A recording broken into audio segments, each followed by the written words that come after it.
Corona পৃথিবীকে দুইটি মহাবিপদের হুঁশিয়ারি দিচ্ছে। একটি হলো বিশ্বব্যাপী পৃথিবীব্যাপী দুর্ভিক্ষের, অন্যটি তৃতীয় বিশ্বযুদ্ধের।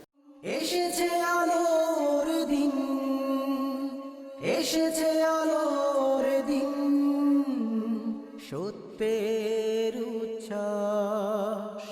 Plus minus, plus minus, plus minus, পেছনে ফেলে রাত, সামনে বাড়ায় হাত, বেদনা। প্রিয় শ্রোতাবৃন্দ, আসসালামু আলাইকুম ওয়া রাহমাতুল্লাহ। আশা করি আপনারা যে যেখানে আছেন ভালো আছেন, আল্লাহ ভালো রেখেছেন। আজ আমি কথা বলবো করোনা পৃথিবীকে যে ভয়ঙ্কর অশনি সংকেত দিচ্ছে সে বিষয়ে। করোনা পৃথিবীকে দুইটি মহাবিপদের হুঁশিয়ারি দিচ্ছে। একটি হলো বিশ্বব্যাপী পৃথিবীব্যাপী দুর্ভিক্ষের, অন্যটি তৃতীয় বিশ্বযুদ্ধের। আজকে আমি বলবো বিশ্বব্যাপী দুর্ভিক্ষের সম্ভাবনার কথা। বিশ্বব্যাপী একটি দুর্ভিক্ষ যে আসছে সেটা মোটামুটি নিশ্চিত। অনেক দেশ 3 থেকে 4 মাস ধরে লকডাউনের আওতায় রয়েছে। তারা খাদ্য উৎপাদনে যেতে পারছে না, খামার উপকরণগুলি কৃষকদের কাছে পৌঁছছে না। এর অর্থ কোনো দেশে খাবারের উদ্বৃত্ত হবে না। যে দেশগুলি আমদানিকৃত খাদ্যের উপর অত্যন্ত নির্ভরশীল, তারা ক্রয় ক্ষমতা থাকলেও তাদের প্রয়োজন অনুযায়ী আন্তর্জাতিক বাজার থেকে খাদ্য আমদানি করতে সক্ষম হবে না, কারণ প্রতিটি দেশ তাদের খাদ্য চাহিদা পূরণের চেষ্টা করবে। সেই হিসাবে বাংলাদেশ এখনো তুলনামূলকভাবে এখনো ভালো অবস্থানে আছে। আমাদের বোরো ধানের ফলন ভালো হয়েছে। সফলভাবে কৃষক এই ফলন সংরক্ষণ করে ঘরে তুলতে সক্ষম হয়েছে। এখন সরকারকে পর্যাপ্ত পরিমাণ ধান এবং চাল ক্রয় করতে হবে। সরকারি বিভিন্ন সংস্থাকে সরাসরি কৃষককে ন্যায্য মূল্যে ধান কিনে সংরক্ষণ করতে হবে। একই প্রচেষ্টা সরকারকে আগামী আমন এবং পরবর্তী বোরো মৌসুমে এই ধান এবং চাল ক্রয় সংরক্ষণ অব্যাহত রাখতে হবে। কৃষকরা যাতে সাবলীলভাবে পুরোদমে কৃষিকাজ করতে পারে সেজন্য সরকার, বিভিন্ন সংস্থা এবং প্রগ্রেসিভদের সব ধরনের সহযোগিতা করতে হবে। আমাদের মনে রাখতে হবে যে আমরা কেবল চালে স্বাবলম্বী, তবে আমরা প্রতি বছর প্রায় 60 লাখ টন ভুট্টা এবং গম আমদানি করি। আমাদের প্রাণী সম্পদের প্রধান খাদ্য ভুট্টা।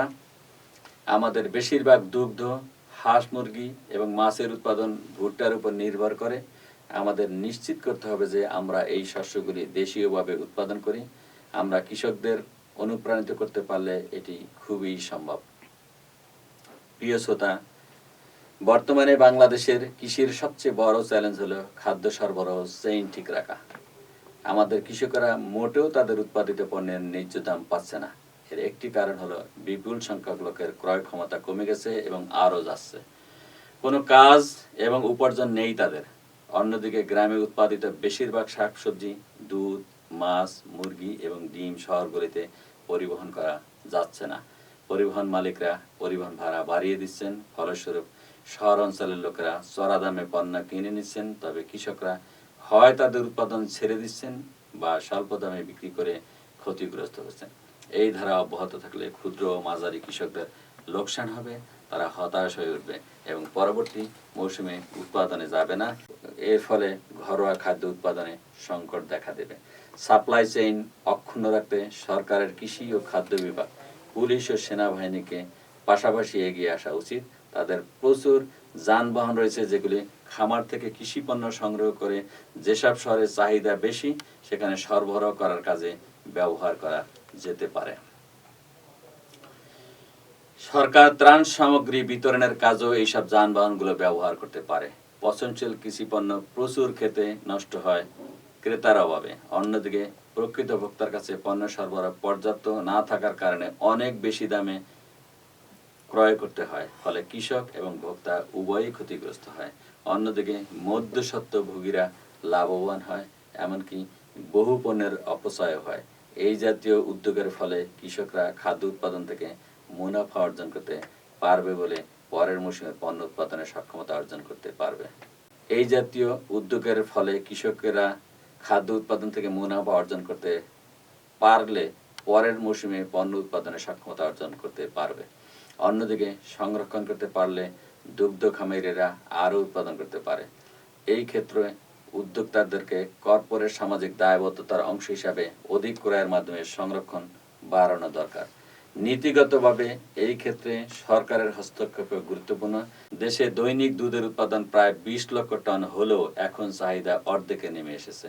গ্রাম অঞ্চলে দুধের দামও হ্রাস পেয়ে কৃষকদের ব্যাপক ক্ষতি সাধন করছে। সরকার ক্ষুদ্র ও মাঝারি কৃষকদের জন্য ইতিমধ্যে ৫,০০০ কোটি টাকার প্রণোদনা প্যাকেজ ঘোষণা করছে। তবে এই প্যাকেজ মূলত হাঁস, মুরগি, দুগ্ধ, মাছ এবং উদ্যানতত্ত্ব খাতের জন্য। এই খাতের কৃষকরা ৫% সুদের হারে ঋণ নিতে পারবেন। ফলে চাষিরা অবশ্যই প্যাকেজটি থেকে খুব সহজেই উপকার পাবেন। যে সকল ধান এবং গম চাষী কৃষকগণ কৃষি ঋণের উপর নির্ভর করেন তাদের সুদের হার ৮%। এছাড়াও ক্ষুদ্র ও প্রান্তিক কৃষকদের অনেকেই এই জাতীয় ঋণ নিতে পারেন না। আমার মতে সাধারণ কৃষি ঋণ ৪% সুদের হারে প্রদান করা উচিত এবং যদি সম্ভব হয় এই প্রণোদনা প্যাকেজ ঋণের সুদের হার আরও কমিয়ে ২% নামিয়ে আনা যেতে পারে। এর কারণ কৃষিতে মুনাফা খুবই কম। ক্ষুদ্র ও প্রান্তিক কৃষক যারা খামার ঋণ নিতে পারবেন না তাদের নগদ ভর্তুকি সরবরাহ করা প্রয়োজন। কৃষিকে উচ্চ অগ্রাধিকার দেওয়া প্রয়োজন, অন্যথায় দেশে দুর্ভিক্ষ লাগার মারাত্মক ঝুঁকি রয়েছে। কৃষি পণ্যের উৎপাদনের অনেক উপকরণ যেমন সার এবং কীটনাশক আমদানির উপর নির্ভরশীল। এই সব উৎপাদনের উপকরণগুলোর সংকট দেখা দিতে পারে, কেননা অনেক দেশেই এখনও লকডাউনের আওতায় রয়েছে। সুতরাং প্রচুর পরিমাণে রপ্তানি আমদানির সীমাবদ্ধতা রয়েছে। আসন্ন আমন ও বোরো মৌসুমের জন্য আমাদের কৃষি উৎপাদনের উপকরণগুলির চাহিদার মূল্যায়ন করা প্রয়োজন। এরপরে কিভাবে আমরা জ্বালানি, সার, বীজ এবং যন্ত্রপাতি ইত্যাদি পেতে পারি সেই বিষয়ে সংশ্লিষ্ট দেশগুলোর সাথে এখনই কথা বলা দরকার। সর্বোপরি খেয়াল রাখতে হবে যে আমরা এক প্রচণ্ড মহামারীর মোকাবেলা করছি এবং আমাদের সামনে চ্যালেঞ্জ হলো ১৭ কোটি মানুষের খাদ্য সরবরাহ করিয়ে বাঁচিয়ে রাখা। আল্লাহ আমাদের এই চ্যালেঞ্জ মোকাবেলা করার যোগ্যতা দিন। আমিন। এসেছে আলোর দিন, এসেছে আলোর দিন, সত্যের উচ্ছ্বাস। Plus minus, plus minus, plus minus. পেছনে ফেলে রাত, সামনে বাড়ায় হাত, বেদনা শঙ্কাবিহীন